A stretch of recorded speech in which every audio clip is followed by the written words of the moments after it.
Welcome from one second to another video. हा जो video या व्हिडिओमध्ये आपण अतिशय महत्त्वाची माहिती बघणार आहोत, कारण की आता सद्यस्थितीमध्ये संच मान्यते संदर्भात जी याचिका आहे त्यानुसार जर बघितलं आपण तर शिक्षक पद भरती खरोखर होणार आहे का, नेमकी पदसंख्या किती येणार आहे, रियालिटी जी आहे ती काय आहे आणि या याचिकेचा परिणाम काय होणार आहे शिक्षक भरतीवर, आणि सोबत महत्त्वाचं म्हणजे जे टेट परीक्षेच्या निकालासंदर्भात ज्या घडामोडी सुरू आहेत सद्यस्थितीमध्ये त्या संदर्भात सुद्धा, आणि विशेष म्हणजे पवित्र पोर्टलचं रजिस्ट्रेशन ते सुद्धा खूप महत्त्वाचं आहे त्या संदर्भात सुद्धा।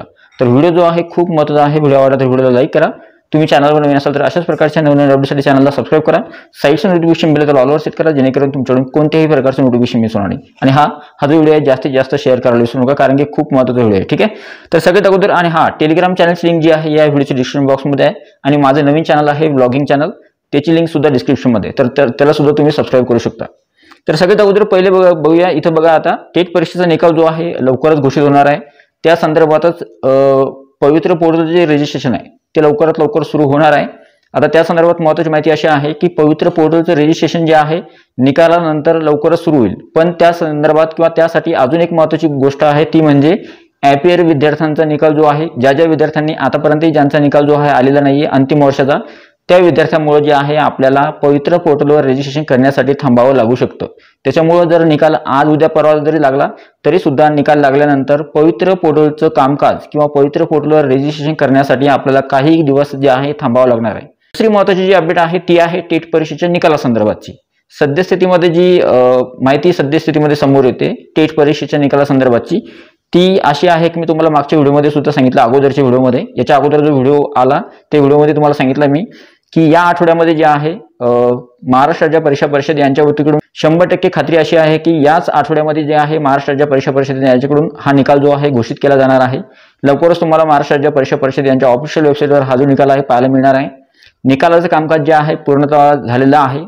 अजून एक गोष्ट आहे महत्त्वाची, म्हणजे की एक गोष्ट समजते की निकालाचं जे पूर्ण कामकाज आहे ते पूर्णपणे झालेलं आहे, आणि त्यात विशेष म्हणजे जे ॲपियर विद्यार्थी होते, ॲपियर विद्यार्थी टीटी धारक जे आहेत ते, नंतर अंतिम वर्षामधले उमेदवार जे आहेत ते, यांच्या संदर्भात जो काही निर्णय घ्यायचा होता किंवा ज्या काही गोष्टी करायच्या होत्या त्या गोष्टी ज्या आहेत फायनलाइज झालेल्या आहे, आणि निकाल तुम्हाला येणाऱ्या 2-4 दिवसामध्ये किंवा या 5-6 दिवसामध्ये जे निकाल तुम्हाला ऑफिशियल वेबसाईटवर जे आहे महाराष्ट्र राज्य परीक्षा परिषद यांच्या पाहायला मिळणार आहे। म्हणजे ही सगळ्यात महत्त्वाची आणि आनंदाची बातमी आपल्यासाठी की निकाल जो आहे लवकरात लवकर घोषित होणार आहे। आता अजून एक महत्त्वाची गोष्ट आहे ती आहे पदसंख्या जी आहे त्या संदर्भात। आता तुम्ही बघितलं असेल आज उद्या जे आहे संच मान्यते संदर्भात जी आहे जी याचिका न्यायालयामध्ये प्रविष्ट आहे त्या याचिकेवर सुनावणी होणार आहे। सुनावणीसाठी जी आहे याचिका ठेवण्यात आलेली आहे। या याचिकेची सुनावणी मुंबई उच्च न्यायालयामध्ये होणार आहे, आणि ज्यावेळेस ही सुनावणी होईल तर त्यावेळेस मात्र जर संच मान्यतेच्या नवीन निकषामध्ये किंवा संच मान्यतेचे जे नवीन धोरण आहे त्याच्यामध्ये जर बदल झाला तर त्यावेळेस पदसंख्या वाढू शकते। आता सद्यस्थितीमध्ये जर संच मान्यता बघितली, आपण नवीन संच मान्यता जर बघितली तर त्यानुसार खूप सारे ठिकाणी शिक्षक जे आहेत ते अतिरिक्त होताना दिसत आहेत। म्हणजे जर समजा निकाल विरोधात गेला किंवा जर समजा निकाल विरोधात आला किंवा संच मान्यतेचा निकाल जो आहे जर जैसे थे आला, म्हणजे जी नवीन संच मान्यता आहे तशाच प्रकारची किंवा 30 संच मान्यता जर फायनल केल्या गेली तर त्यावेळेस मात्र पदसंख्या जी आहे कमी प्रमाणामध्ये, म्हणजे नसल्यागत पदसंख्या जी आहे पवित्र पोर्टल येणार आहे, तरी सुद्धा 10-1 हजाराची 8-10 हजाराची पद भरती जी आहे होऊ शकते जरी नवीन संच मान्यता आपण ग्राह्य धरली तरी सुद्धा। पण आता इथे एक प्रश्न हा उरतो की जर समजा संच मान्यता जर न्यायालयामध्ये ही याचिका आहे आणि या याचिकेचा निकाल जर समजा पॉझिटिव्ह आला किंवा या याचिकेचा निकाल जर समजा चांगला आला, अभियोगत धारकाच्या बाजूने जर हा निकाल आला तर त्यावेळेस जास्तीत जास्त पदांसाठी शिक्षक पद भरती केल्या जाऊ शकते टेट क्रमांक 3 साठी। म्हणजे आता उदाहरणार्थ तुम्ही बघितलं की नवीन संच मान्यता धोरण जे आहे त्यानुसार शिक्षक अतिरिक्त होताना दिसत आहेत, पण जर समजा संच मान्यतेच्या नवीन धोरणामध्ये जर बदल केला गेला किंवा त्याच्यामध्ये काही दुरुस्ती केली गेली तर त्यावेळेस शिक्षक जास्त अतिरिक्त होणार नाही। वेगवेगळ्या ठिकाणी जी शिक्षकांची पद रिक्त आहेत ती सर्व पदसंख्या पवित्र पोर्टलवर येईल। आणि अजून एक महत्त्वाची गोष्ट म्हणजे संच मान्यतेच्या नवीन निकषामध्ये बदल होतील किंवा दुरुस्ती होण्याची दाट शक्यता आहे। याच्या मागचं कारण म्हणजे बघा काय काय कारण आहेत। पहिलं महत्त्वाचं कारण म्हणजे सरकार जे आहे किंवा शासन जे आहे या बाबतीत पॉझिटिव्ह आहे।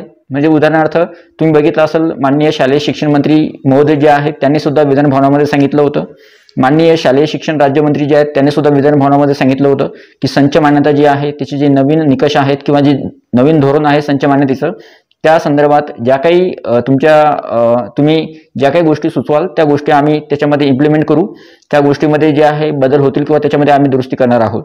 त्याच्यामुळे सरकार जे आहे किंवा शासन जे या गोष्टी संदर्भात पॉझिटिव्ह आहे। दुसरी महत्त्वाची गोष्ट जी आहे, शिक्षक संघटना ज्या आहेत यांनी सुद्धा हा मुद्दा लावून धरलेला आहे आणि शिक्षक संघटना सुद्धा ज्या आहेत कोर्टामध्ये गेलेल्या आहे या याचिके संदर्भात, आणि शिक्षक संघटना आक्रमक आहेत. सोबत अजून एक गोष्ट आहे की या संदर्भात न्यायालय सुद्धा जे आहे, न्यायालय सुद्धा योग्य निर्णय जो आहे तो निर्णय येणाऱ्या काळामध्ये किंवा आज उद्यामध्ये जो आहे हा निर्णय येणार आहे. तर न्यायालय सुद्धा जो आहे या बाबतीत योग्य तोच निर्णय जो आहे देईल.